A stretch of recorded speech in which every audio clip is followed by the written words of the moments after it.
4 millions de peaux de moutons sont sacrifiés après le sacrifice. Les peaux de moutons sont jetées dans la poubelle, ce qui représente une perte de près de 20 millions de dollars pour l'économie nationale. À cette occasion, le ministère de l'Industrie et des Mines a lancé la première campagne pilote de collecte des peaux de moutons à travers 6 wilayas du pays. Soumaya Zerwali. Plus de 4 millions de tonnes de peaux de mouton sont gaspillées et jetées dans les poubelles annuellement après le sacrifice, ce qui correspond à 20 millions de dollars de pertes, bien qu'elle soit d'une grande valeur financière et économique.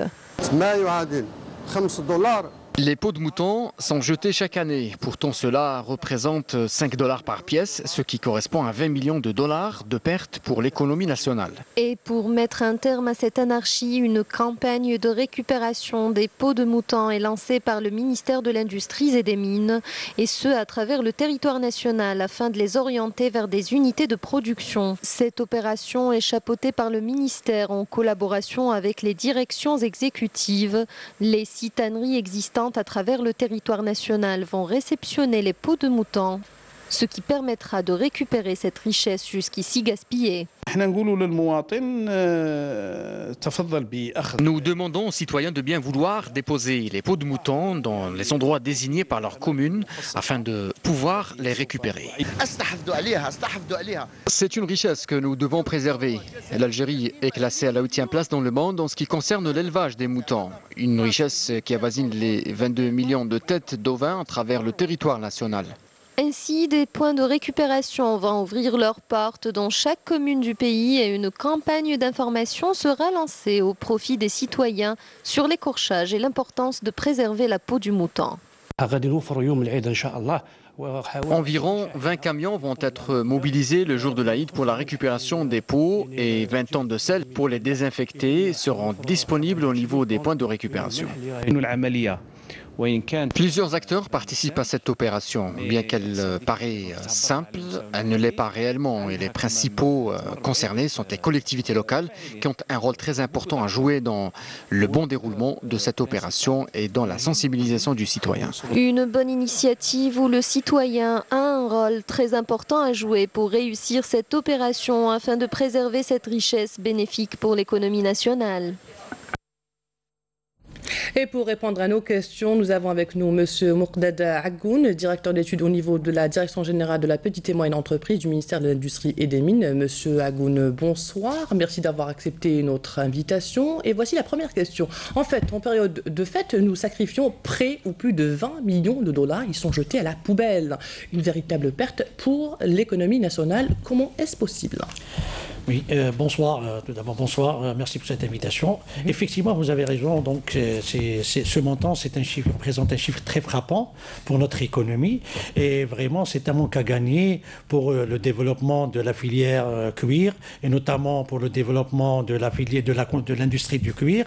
Et par conséquent, c'est un manque à gagner pour la création d'entreprises qui peuvent intégrer la chaîne de valeur de la filière du cuir. Oui. Et effectivement, un manque à gagner pour la création d'emplois et un manque à gagner très important pour la création d'entreprises de richesse. Ensuite, additivement à cela, il y a aussi des surcoûts qui sont engendrés suite à l'opération à jeter des dépôts au niveau des quartiers. Par exemple, ce qu'on appelle les 3C. Donc, il y a un surcoût qui est engendré suite au ramassage et au transport des dépôts. C'est des coûts supplémentaires à travers des rotations du transport de personnel qui intervient. Et ensuite, il y a un coût supplémentaire relatif à la santé du citoyen, suite aux odeurs dégagées au niveau des quartiers. Donc, vous savez bien que le coût de la couverture médicale, combien coûte un citoyen. Donc, et ensuite, le coût de la pollution. Donc, à travers cette opération, nous souhaiterions transformer ces coûts en avantages économiques. Alors maintenant, je vous invite, M. Agoun, à suivre un reportage sur le traitement des peaux de mouton dans une tannerie à Ruiba. Une fois traités, 90% des peaux sont destinées à l'exportation. Regardez ce reportage, il est signé par Mariam Oussaïd. Chez les Cheboub, le cuir est une histoire de famille depuis déjà 3 générations. Aujourd'hui, c'est Zoubé Cheboub qui reprend le flambeau en créant une tannerie-mégisserie aux normes internationales. C'était mon grand-père qui faisaient la collecte de la peau dans tous les abattoirs d'Algérie. Et après, c'était mon père. Et moi, j'ai travaillé un peu avec eux, mais je voulais faire la tannerie parce qu'en vendant les peaux dans des tanneries algériennes étatiques, j'ai aimé ce métier. Donc, j'ai eu mon bac ici en Algérie. Après, je suis parti en France parce qu'il y a une grande école du cuir en France, c'est à Lyon, exactement. C'est l'école d'ingénieurs spécialité cuir. Créée en 1996, la tannerie Metidja est située à Rouiba. Elle traite les peaux d'animaux tels que le bœuf, mouton et la chèvre, issus de l'élevage local. La peau, donc, elle arrive comme ça, elle est conservée, on met du sel, on fait le premier travail, on fait un lavage, on enlève le poil, et ça c'est un travail, on appelle ça la rivière. Techniquement, on appelle la rivière parce qu'il y a beaucoup d'eau. La deuxième étape, c'est l'étape de tannage, c'est-à-dire on va tanner les peaux. Il y a deux tannages, il y a un tannage végétal, il y a un tannage au chrome. De nombreux critères de qualité sont exigés au cuir pour la fabrication d'articles de maroquinerie, de bagagerie ou d'habillement. Sans oublier les couleurs qui doivent suivre les tendances de la mode. Monsieur Agoun, une fois les peaux collectées, quel sera leur sort pour tirer profit au maximum de cette richesse? Oui, une fois que les peaux sont traitées, vont avoir deux destinations. Soit être transformées totalement pour qu'elles puissent devenir des articles fabriqués totalement, donc c'est produits finis qui seront consommés localement, donc c'est les chaussures et les sacs, etc. Ou bien destinés à être traités comme produits semi-finis pour qu'elles soient exportés. Et pour cela, tout cela se fait à travers un réseau de tanneries représentant pratiquement 18 tanneries au niveau public et privé, au niveau national, et en même temps avec un réseau aussi d'opérateurs qui représentent à peu près 300 opérateurs intervenant dans la filière en termes de production, de fabrication de ces articles. Et d'autant plus que nous souhaitons encore, à travers cette opération pour la récupérer des peaux, pour élargir ce tissu de la PME, pour créer des métiers de collecteurs, par la création de petites et moyennes entreprises spécialisées dans la collecte des peaux, et ensuite aussi dans le métier de l'abattage. Donc nous considérons même aller vers le devant et créer des abattoirs mobiles qui seront installés au niveau des grands quartiers, des cités à grande agglomération, pour qu'elles puissent rendre service en termes d'abattage pour le citoyen, surtout le jour des événements et le jour de l'Aïd exceptionnellement. Durant la période des fêtes de l'Aïd et l'Adha, les stations d'épuration des eaux usées souffrent, et pour cause, les canalisations sont bouchées dues aux déchets de moutons, cornes, peaux ou boyaux. À ce titre, la CEAL et les directions de l'hydraulique lancent un appel aux citoyens pour être plus vigilants et soucieux du respect de leur environnement. Soumaya Zerwali. Une goutte d'eau usée produite par le consommateur transite par plusieurs étapes avant d'être rejetée dans le milieu naturel. Ce cycle épuratoire débute par la collecte des eaux usées.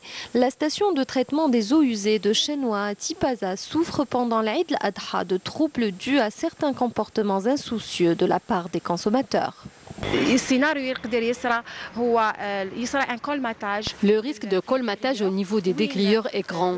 Les dégrilleurs sont destinés à piéger les matières plus ou moins volumineuses. Parfois, les déchets sont tellement volumineux que les équipements de la station risquent d'être mis hors service. Le danger dans ce cas, c'est que l'eau peut passer et arriver chez le consommateur non traité. Nous n'avons encore jamais eu affaire à ce cas de figure, mais les déchets volumineux peuvent colmater les dégrilleurs, surtout lors de l'Aïd el-Kbir.